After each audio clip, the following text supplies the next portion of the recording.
ನಮಸ್ಕಾರ. ಎಸ್ ನ್ಯೂಸ್ಗೆ ಸ್ವಾಗತ. ನಾನು ಎಸ್ ದೇವೇಂದ್ರಗೌಡ. ಇಂದಿನ ಮುಖ್ಯಾಂಶಗಳು.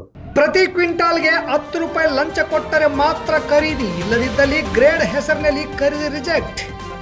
ಗೋದಾಮ್ ವೇರ್ಹೌಸ್ ಲಾರಿಗೆ ಲೋಡ್ ಮಾಡುವ ಹಮಾಲರಿಗೆ ಹಮಾಲಿ ಗುರುತಿನ ಚೀಟಿ ನೀಡುವಂತೆ ಹಮಾಲರಿಂದ ಪ್ರತಿಭಟನೆ. ಶುದ್ಧ ಕುಡಿಯುವ ನೀರು ಕೊಡಿ ಎಂದು 4ನೇ ಮೈಲ್ ನಿವಾಸಿಗಳಿಂದ ಗ್ರಾಮ ಪಂಚಾಯಿತಿ ಪಿಡಿಒಗೆ ಮನವಿ ಸಲ್ಲಿಕೆ. ಬಸವ ಕಲ್ಯಾಣದ ಹಡಪದ ಅಪ್ಪಣ್ಣ ಗವಿಯ ಮುಂದಿರುವ ಫಲಕ ಮತ್ತು ಮೂರ್ತಿ ತೆರವಿಗೆ ಸಮಾಜದಿಂದ ಪ್ರತಿಭಟನೆ. ಮಂಗಳಮುಖಿ ಜಮನಮ್ಮ ನೇತೃತ್ವದಲ್ಲಿ ಸಾಮೂಹಿಕ ವಿವಾಹ ಆಯೋಜನೆ.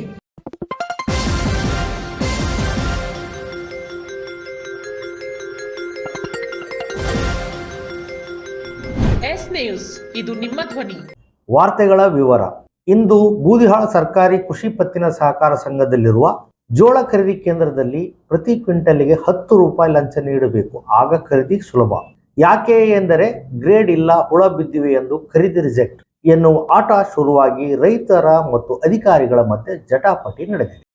ಬೂದಿವಾಳ ಸಹಕಾರಿ ಕೃಷಿ ಪತ್ತಿನ ಸಹಕಾರ ಸಂಘ ಜೋಳ ಖರೀದಿ ಕೇಂದ್ರದಲ್ಲಿ ಗ್ರೇಡರ್ ಪ್ರತಿ ಕ್ವಿಂಟಲ್ಗೆ 10 ರೂಪಾಯಿ ಬೇಡಿಕೆ ಇಟ್ಟ ಕಾರಣ ಹಣ ಕೊಡಲು ಆಗದ ರೈತರ ಜೋಳ ಖರೀದಿ ಮಾಡುವುದಿಲ್ಲ ಎಂದು ಕಾರಣಕ್ಕೆ ರೈತರು ಗ್ರೇಡರ್ ಜೊತೆ ಮಾತಿನ ಚಕಮಕಿ ನಡೆದ ಕಾರಣ ಏಕಾಏಕಿ ಗ್ರೇಡರ್ ರೈತರಾದ ರಾಜಪ್ಪ ಕುಂಬಾರ್ ಅರಟೆನೂರ್ ಇವರ ಮೇಲೆ ಹಲ್ಲೆ ಮಾಡಿ ರೈತನ ಬಟ್ಟೆ ಹರಿದಿರುತ್ತಾರೆ.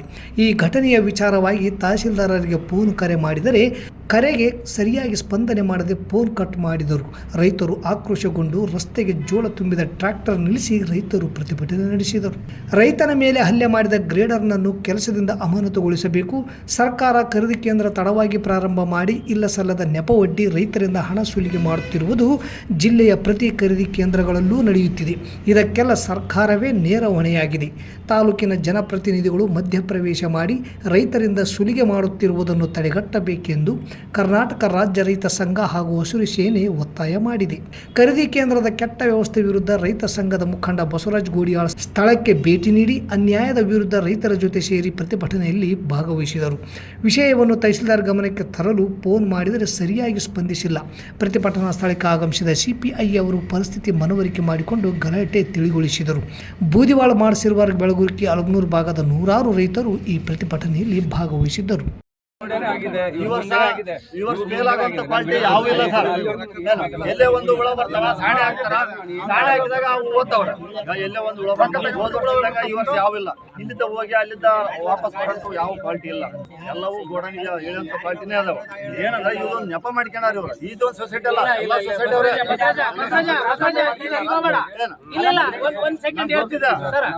ಇಲ್ಲಿಂದ ಗಾಡಿ ಪಾಸ್ ಆಗಲ್ಲ ಸರ್.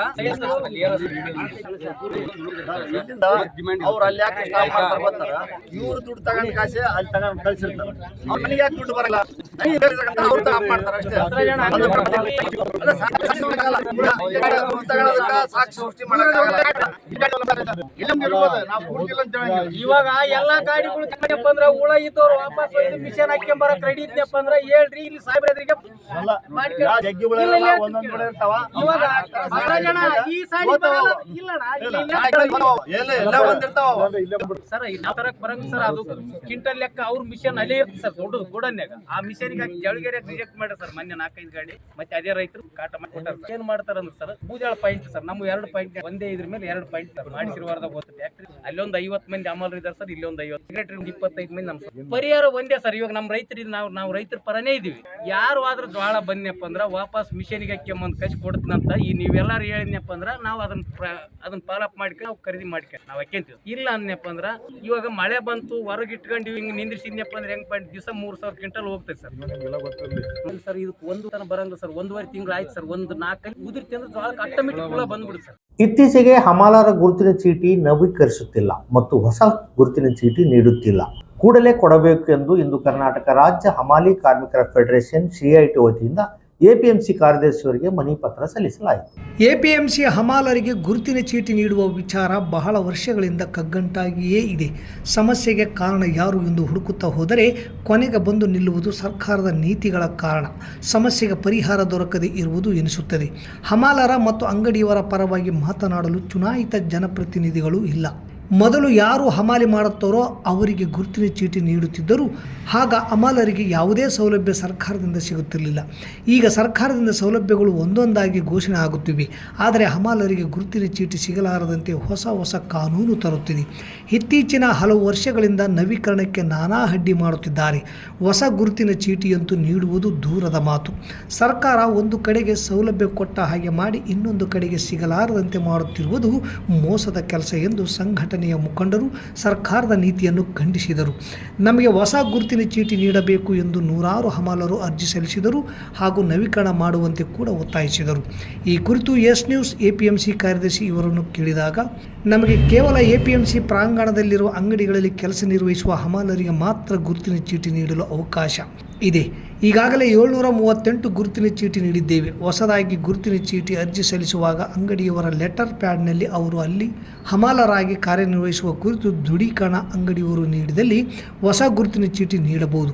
ಇದು ರೂಲ್ಸ್. ಸಂಘಟನೆ ಲೆಟರ್ ಹೆಡ್ನಲ್ಲಿ ಸಲ್ಲಿಸಿದರೆ ಕೊಡಲು ಅನುಮತಿ ಇಲ್ಲ. ಈಗ ಅವರು ಕೊಟ್ಟ ಮನವಿ ಮೇಲೆ ತಿಳಿಸುತ್ತೇವೆ ಎಂದರು. ಎಪಿಎಂಸಿಯಲ್ಲಿರುವ ಅಂಗಡಿಯವರು ತಮ್ಮ ವಹಿವಾಟು ಆಧರಿಸಿ ಹಮಾಲರ ಸಂಖ್ಯೆಯ ಪತ್ರ ನೀಡಬಹುದು. ಆದರೆ ಸರಿಯಾದ ವಹಿವಾಟು ಯಾರು ತೋರಿಸುತ್ತಾರೆ? ಕಡಿಮೆ ತೋರಿಸುವವರೇ ಜಾಸ್ತಿ. ಹೀಗಾಗಿ ಅಂಗಡಿಯಲ್ಲಿ ಕೆಲಸ ಮಾಡುವವರಿಗೂ ಅವರ ಶಿಫಾರಸ್ಸಿಗೂ ವ್ಯತ್ಯಾಸ ಇದ್ದೇ ಇರುತ್ತದೆ. ಇದನ್ನು ಕಂಡುಹಿಡಿಯುವವರು ಯಾರು ಎನ್ನುವುದು ಯಕ್ಷ ಪ್ರಶ್ನೆ. ಒಟ್ಟಾರೆ ಹಮಾಲರ ಸಮಸ್ಯೆ ಕನ್ನಡಿಯೊಳಗಿನ ಗಂಟಿನಂತಾಗಿದೆ. ಪ್ರತಿಭಟನೆಯಲ್ಲಿ ಮುಖಂಡರಾದ ತಿಪ್ಪಯ್ಯ ನಾಯಕ್, ಬಸವಂತರಾಯಗೌಡ ಕಲ್ಲೂರ್, ಯಂಕಪ್ಪ ಕೆಂಗಲ್, ಮರಿಸ್ವಾಮಿ, ಬಿಲಿಂಗಪ್ಪ, ಅನ್ವರ್ ಪಾಷಾ ತುರ್ವಿಹಾಳ್, ಮುರ್ತುಜಾ, ಮಹೇಶ್, ನಾಗನಗೌಡ, ಹನುಮಂತ, ಸತ್ಯಪ್ಪ, ಮಾಂಕಳಪ್ಪ, ಜಂಬಪ್ಪ, ಹೊನ್ನೂರಪ್ಪ ಸೇರಿದಂತೆ ನೂರಾರು ಹಮಾಲರು ಇದ್ದರು. ಮತ್ತು ಎಲ್ಲ ಹಳ್ಳಿಯಿಂದ ಬಂದಿರತಕ್ಕಂಥ ಸಿರೇಟು ಸತ್ಯಾಗಿರ್ತಕ್ಕಂಥ ಅನ್ವರ್ ಭಾಷೆ ಅವರೇ, ಈ ಹೋರಾಟಕ್ಕೆ ಎಲ್ಲ ಗ್ರಾಮಗಳ ಮುಖಂಡರು ಬಂದಿರತಕ್ಕಂಥ ಎಲ್ಲ ಮುಖಂಡರೇ, ಇವತ್ತು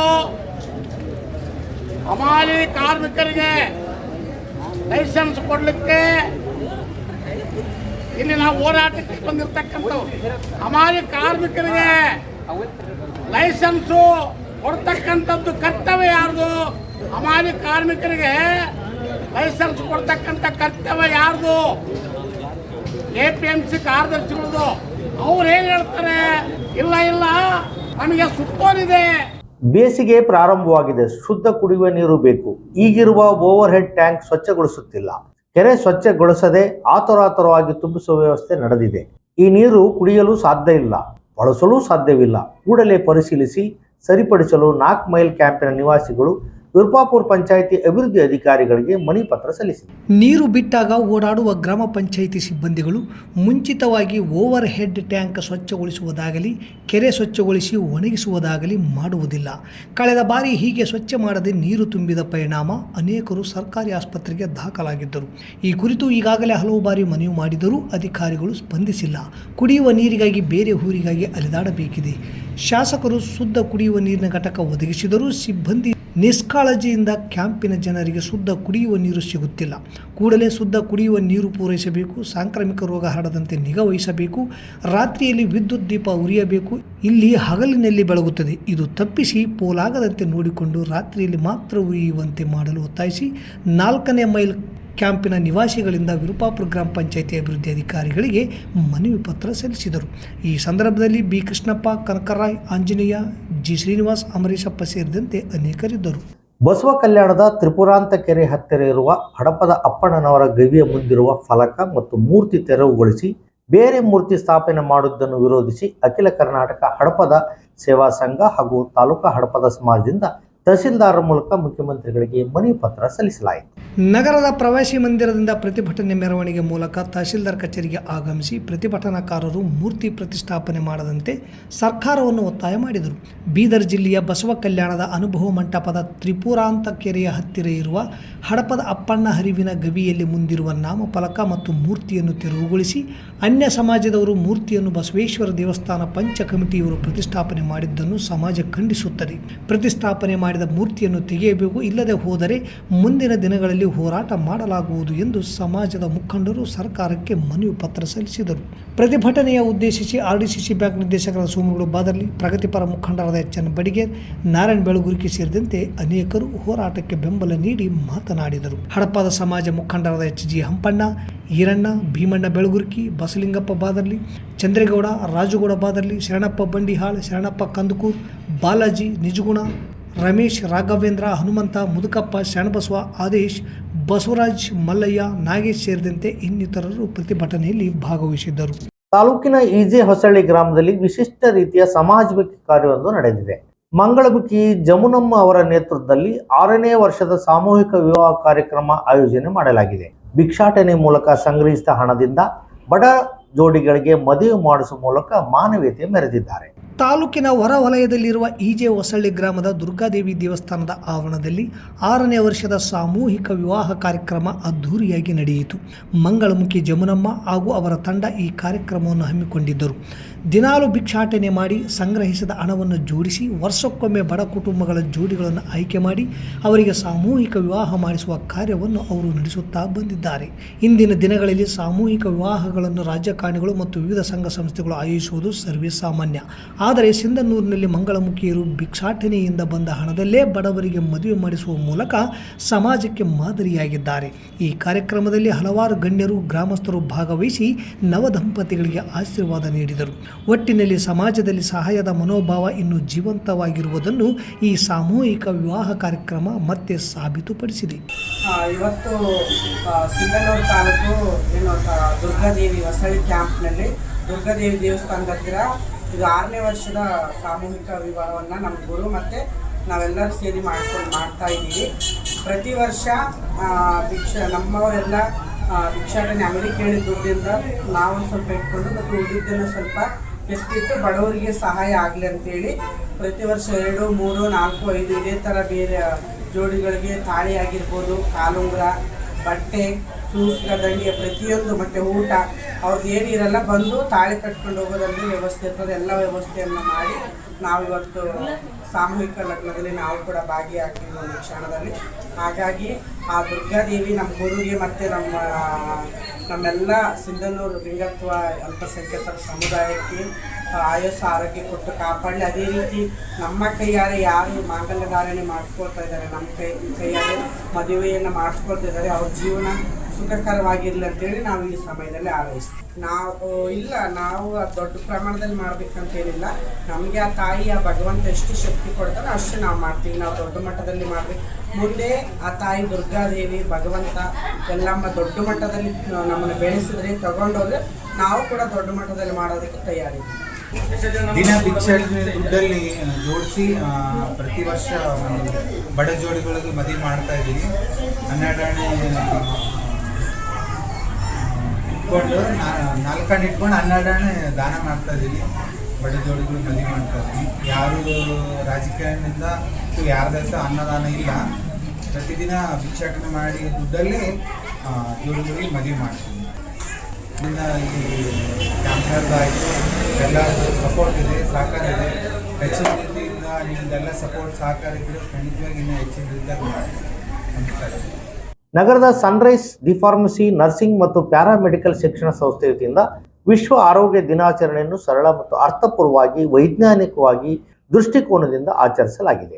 ಆರೋಗ್ಯಕ್ಕಾಗಿ ಒಂದಾಗಿ ವಿಜ್ಞಾನಕ್ಕೆ ಬೆಂಬಲವಾಗಿ ನಿಲ್ಲೋಣ ಎಂಬ ಥೀಮ್ ಅನ್ನು ಆಧಾರವಾಗಿಟ್ಟುಕೊಂಡು ಈ ಕಾರ್ಯಕ್ರಮವನ್ನು ಆಯೋಜಿಸಲಾಗಿತ್ತು. ಈ ಕಾರ್ಯಕ್ರಮದ ಅಂಗವಾಗಿ ಬೋಧಕೇತರ ಸಿಬ್ಬಂದಿಗಳಿಗೆ ಉಚಿತ ಆರೋಗ್ಯ ತಪಾಸಣೆಯ ಶಿಬಿರವನ್ನು ಹಮ್ಮಿಕೊಳ್ಳಲಾಗಿತ್ತು.